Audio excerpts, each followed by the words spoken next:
అందరూ బాగుండాలని కోరుకుందాం.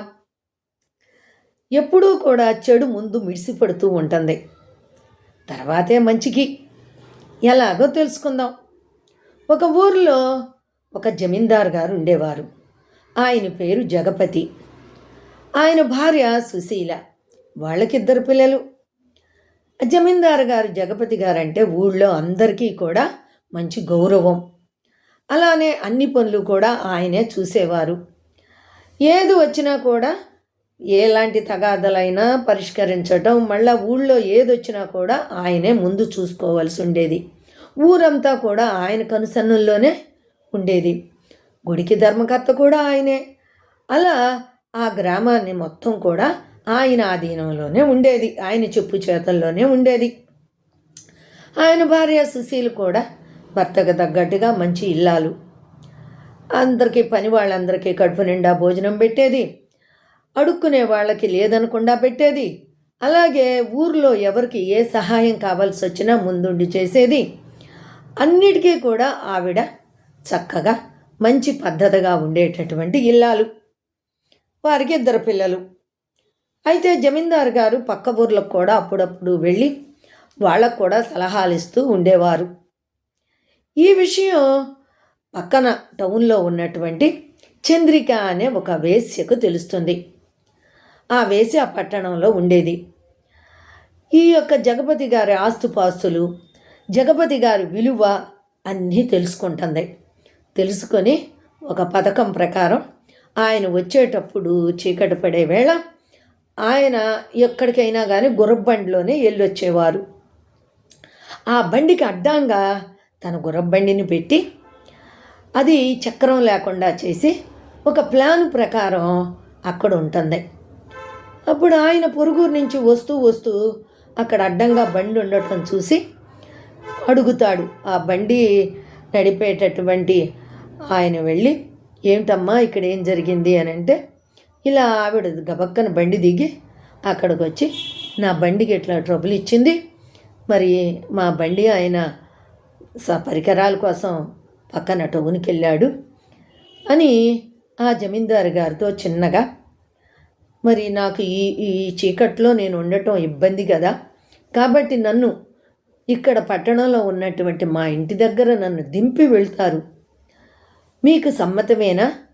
మీకు దింపటానికి సమ్మతంగా ఉంటే నన్ను మీ బండిలో కూర్చోబెట్టుకుని తీసుకువెళ్ళండి అని రిక్వెస్ట్ చేసినట్టుగా అడుగుతుంది. సరే రమ్మంటాడు ఆయన. ఈవిడ బండెక్కి కూర్చుంటుంది. బండిలో కూర్చున్న కాడి నుంచి మరి కుతుపులు ఉంటాయి కదా, పల్లెటూర్లు కదా, మీద పడతాం అలా చేస్తుంది.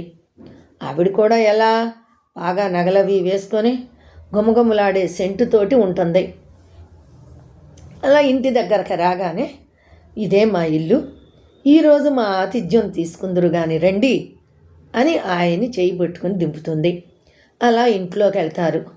ఇంట్లోకి వెళ్ళగానే అబ్బో సెంటు వాసన, గుమగుమలు, ఇల్లంతా మల్లెపూల వాసన.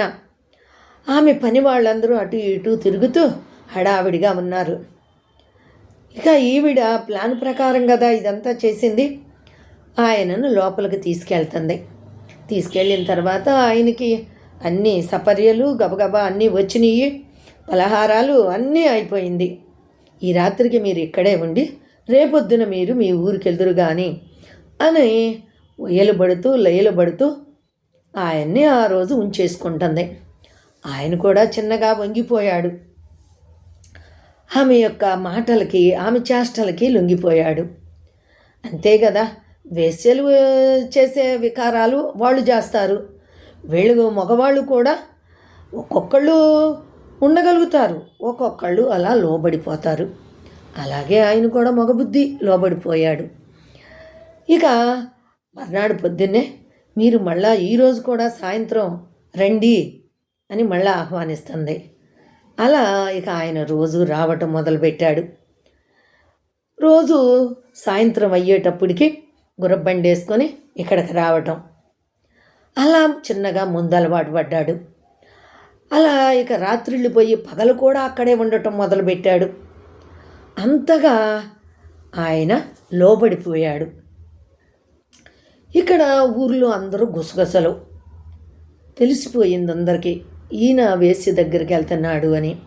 అంత తెలిసినా కూడా భార్య సుశీల మాత్రం మిన్నకుంది, ఏం మాట్లాడేది కాదు. ఆయన అలా త్రాగుడు అలవాటు పడ్డా కూడా ఆవిడ ఏమీ అనేది కాదు. ఆవిడ పనులు ఆవిడ చేసుకుంటూ ఆవిడ జీవితాన్ని ఆవిడ సక్రమంగా నడుపుకుంటూ వచ్చేది. ఇలా అలవాటు పడినటువంటి ఈయన చిన్నగా ఆవిడ నగలన్నీ కూడా తీసుకెళ్ళి ఆవిడకి ఇచ్చేశాడు. వేసికి ఇవ్వడం జరిగిపోయింది. అప్పుడు కూడా ఈవిడేమీ అనలేదు. వర్షాకాలం వచ్చింది. జమీందారు గారు ఆవిడ దగ్గరికి వెళ్ళటానికి, వర్షాకాలంలో బురద కదా, బండి సరిగ్గా వెళ్ళేది కాదు. అందుకని చెప్పని అక్కడే ఆళ్ళ ఊర్లోనే ఒక బంగ్లా కట్టించేసి ఆవిడని తీసుకొచ్చి ఆ బంగ్లాలో పెట్టాడు. ఊర్లో మొత్తం గుప్పుమంది వేషం తీసుకొచ్చి పెట్టాడు జమీందారు గారు అని. చుట్టుపక్కల ఊళ్ళకి తెలిసింది, విలువ తగ్గిపోయింది. అయితే ఈయన ఇక్కడ డాబు సరిగా ఆవిడని మాత్రం ఒక పెద్ద మహారాణిలాగా చూడటం మొదలుపెట్టాడు. ఒకరోజు అనుకోకుండా ఆవిడ ఎదురుగుండా అక్కడ నుంచుని ఉంటుంది. అక్కడ ఒక చిన్న తోటలాగా ఉంటుంది ముందు. ఆ తోటలో హొయ్యలు పడతా ఉన్న సమయంలో ఇద్దరు కుర్రవాళ్ళు వీధమ్మట వెళ్తూ ఆవిడని చూసి, జమీందారు గారి వేసిరా ఈవిడ, జమీందారు గారు ఉంచుకున్నది ఈవిడ్నే అని అలా చూస్తూ నవ్వుకుంటూ ఆవిడ అలంకరణ చూసి చెప్పుకుంటూ నవ్వుకుంటూ వెళ్తారు. అది చూసిన ఆవిడికి కడుపు ఉబ్బరంగించిపోతుంది, కోపం వచ్చేస్తుంది. అదే సమయంలోకి జమీందారు గారు వచ్చారు. కరెక్ట్గా వాళ్ళని నవ్వుకుంటూ కొంచెం ముందుకెళ్ళారు. వెంటనే ఆవిడ, ఆ పిల్లల్నిద్దరూ నన్ను ఇట్లా అన్నారు ఆ కుర్రవాళ్ళిద్దరూ అని చెప్పని ఫిర్యాదు చేస్తుంది. వెంటనే ఆయన వాళ్ళను పిలిపించి ఏమిరా మీకింత గర్వమా, నా మనిషినే అనే స్థాయికి ఉన్నారా మీరు అని ఆయన వాళ్ళని కొడతాడు. కొట్టి క్షమాపణ అడగండి అని అంటాడు. అసలు మేమేమీ అనలేదండి, మేమన్నది ఇదేను అని అంటారు. అలా ఆయన ఎందుకన్నారు, మీరు ఎందుకు నవ్వుకున్నారు అని కొట్టి ఆమెకు క్షమాపణలు చెప్పిస్తాడు. ఆ తర్వాత ఒకరోజు ఏకాదశి, గుడికి వెళ్ళాలి. గుడికి ఈయన ధర్మకర్త కదా, అందుకని వీళ్ళదే ఆ యొక్క పూజ దేవుడికి ముందు చేస్తారు. అలా సుశీల చక్కగా తలస్నానం చేసి ఆ గుడికి వెళ్తుంది. అయితే ఈ నగలన్నీ కూడా ఆవిడికి ఇచ్చేశాడు కదా, ఆవిడికి నగలు లేవు. సాధారణంగా మామూలులో ఉన్నంతలో కొంచెం మంచి చీర కట్టుకొని గుడికి వెళ్తుంది. ఆ పూజా సామాన్లు పెట్టుకొని ఆ పూల సజ్జలో గుడికి వెళ్ళి అక్కడ మరి పూజారి గారికి ఇస్తుంది. అదే సమయంలో ఈవిడ కూడా వస్తుంది. అయితే పూజారి గారు ఈవిడ కోసం ఎదురు చూస్తూ ఉంటారు కదా. సుశీల గారు రాగానే ఆ పూజ సామాన్ తీసుకొని ఆ పూజ కార్యక్రమం పూర్తి చేసి ఆవిడకిచ్చి మరి బొట్టు అది ఇచ్చి ఆశీర్వచనాలు పలికి ఆవిడికి ఇస్తాడు. అయితే ఇదంతా చూస్తుంది ఈవిడ. ఇన్ని నగలేసుకొని దర్జాగా నుంచుంటుంది. పూజారి గారు పట్టించుకోరు. ఈ సుశీల వెళ్ళిపోయిన తరువాత ఆవిడది ఇవ్వబోతుంది. అమ్మ లైన్లో రండి అని చెప్తాడు. ఆవిడికి కొతలాడిపోతుంది, కోపం వస్తుంది. అంతే, ఇంకా గబగబా వెళ్ళిపోయి జమీందారు గారికి ఫిర్యాదు చేస్తుంది. ముందు మీ భార్యది తీసుకొని ఇట్లా పూజ చేశాడు, నన్ను అవమానించాడు ఆ పూజారి అని చెప్పగానే జమీందారు గారు ఆవిడని ఎమ్మట పెట్టుకొని మరి గుడికి వస్తాడు. గుడికొచ్చి పూజారి నరిచి ముందు ఆవిడిది చెయ్యి అని చెప్పని క్రోధంతో కోపంతో చెప్తాడు. ఇక మరి పూజారి గారికి తప్పదు కదా, అలా చేసి పంపిస్తాడు. ఒక రోజున దారిలో వెళుతూ ఉండగా సుశీల ఈ యొక్క వేశ్య ఎదురవుతారు. సుశీల చూడనట్టుగా మనకెందుకులే అని వెళ్ళిపోతుంది. ఆవిడ నగలన్నీ పెట్టుకుని దర్జాగా తిరుగుతూ ఉంది కదా, ఏమీ మాట్లాడకుండా సుశీల వెళ్ళిపోతుంది. అది కూడా ఈవిడి కోపం. వెంటనే జమీందారు గారికి ఫిర్యాదు చేస్తుంది. నీ భార్య నన్ను చూసి పలకరించకుండా వెళ్ళిపోయింది, అంత గర్వమా అని. జమీందారు గారికి తాగుడు కూడా అలవాటైంది కదా, తాగేసి ఇంటికి వెళ్ళి నువ్వు చంద్రికను పలకరించవా, నీకు ఎదురైతే నీకెంత పొగరా అని చెప్పని ఆవిడని కొడతాడు. నేనేం చేశాను? పలకరించకపోవడం కూడా తప్పేనా? ఇదేమిటి అని అడిగినందుకు నన్నే ఎదురుకిస్తావా అని ఇంకా 2 వేస్తాడు. సహించి ఆవిడ నోరు మెదలకుండా ఉంటుంది. ఇలా ఆవిడ ఆగడాలన్నీ ఊర్లో బాగా పేటరేగిపోయినాయి. అలాగే అన్నీ కూడా చిన్నంగా ముందు నగలన్నీ వసులుకుంది. ఇక ఈ యొక్క పొలాల మీద పడింది దాని కన్ను.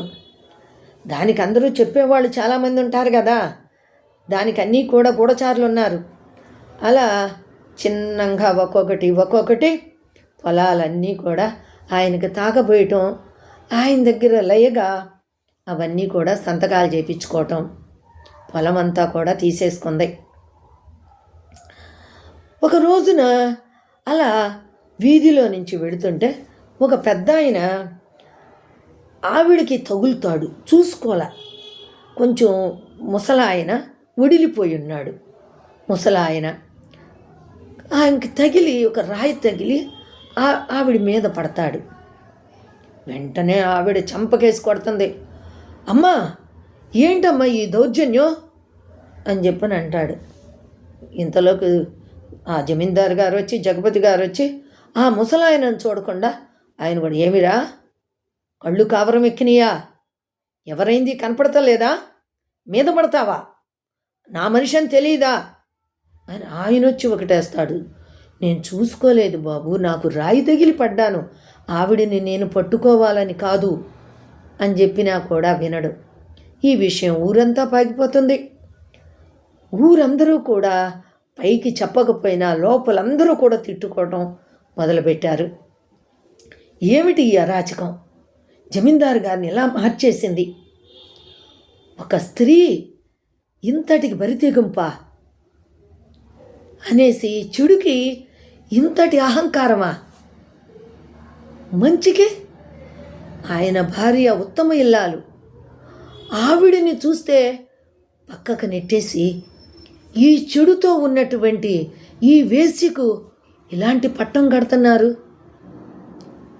అనేసి ఊరు ప్రజలందరూ కూడా బయటికి చెబితే ఎక్కడ ఆయన వచ్చి కొడతాడో, లేకపోతే ఆయన ఎక్కడ కోపగించుకుంటాడో అనేసి అందరూ లోపలే తిట్టుకోవటం మొదలుపెట్టారు. ఇక ఇవన్నీ రాంచేసుకుంది కదా.